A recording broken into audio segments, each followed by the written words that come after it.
So yo, masap mga pre. So ngayon ay naiuwi na natin ito ating Rusi TC175 na macho. So ngayon ay magpapalit tayo ng rear sprocket. So itong stock na sprocket natin kasi ay 45 teeth. And then yung dun sa engine sprocket naman ay 15 teeth. So hindi naman kasi natin to ilalagay sa sidecar. So pang ano lang natin single. So yung nabili natin ay papalit natin sa Rosie natin ay itong 40 teeth. So konti lang yung binaba niya, 5 teeth yung tinanggal natin. Kasi nasa braking period pa tayo kaya yung adjustment medyo pakonti-konti lang. So try muna natin yung performance nitong 40 teeth. Kung medyo kulangin, tsaka tayo mag bawas pa. So tanggalin muna natin tong mga tornilyo and kakailanganin natin ng mga tools bago natin matpalitan yung sprocket na yan. So unang-una ay kailangan natin ng siyempre yung ating sapin. Huwag nating hagis yan. At saka yung mga tools na kakailanganin natin, no? At tara, let's go. So una baklasin muna natin tong chain cover nya para mabilis natin makita yung kadena at itong sprocket.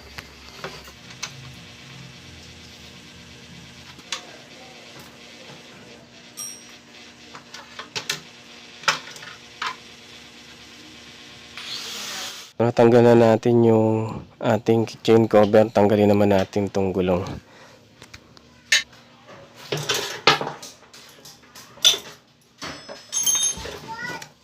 Kaya pala sobrang bagal niya, ang laki pala ng sprocket.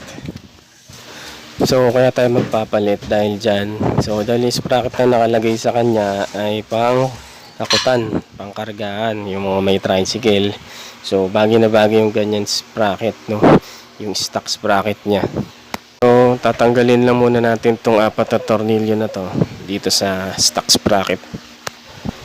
Tapos sama na rin natin tong lock kasi meron siyang lock, and then gamitan lang natin siya ng plies, yung paangat, yung pabuka yung gamit niya yan para matanggal natin yung clip.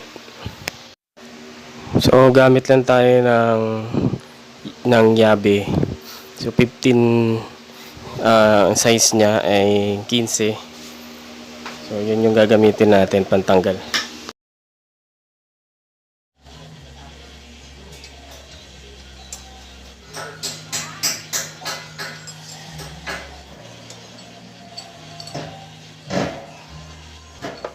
So yun, nabaklas na natin guys at palitan na natin ng bago.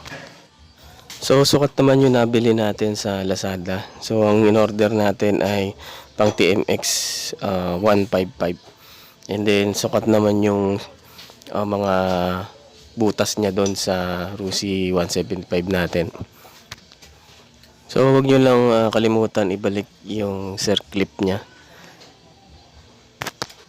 Baka mamaya matanggal yung inyong sprocket. So after nyon ay higpitan na natin yung mga tornilyo niya para siguradong walang kalas. Pero feeling ko itong nilagay natin na sprocket na 40 teeth, medyo nasa mid-range lang siya nung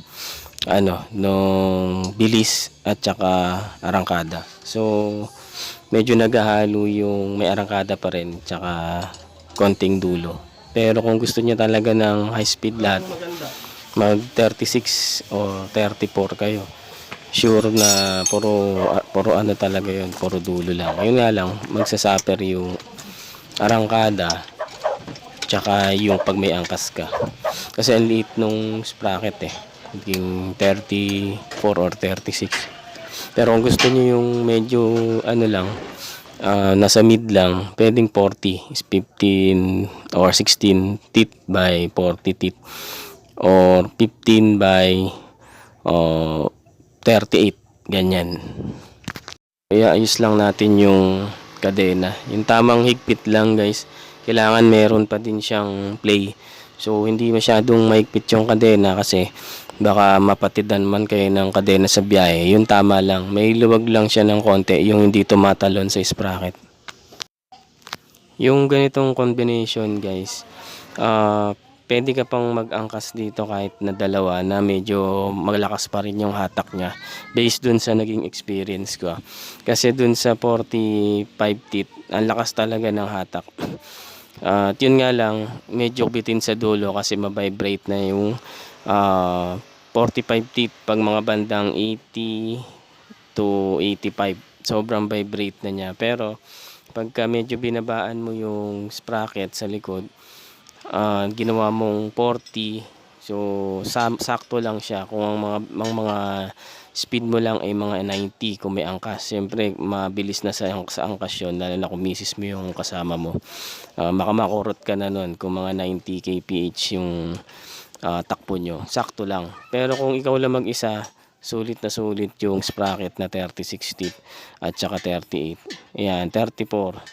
Kung medyo may kabigatan ka, 75 or 80 kilo. Ayan.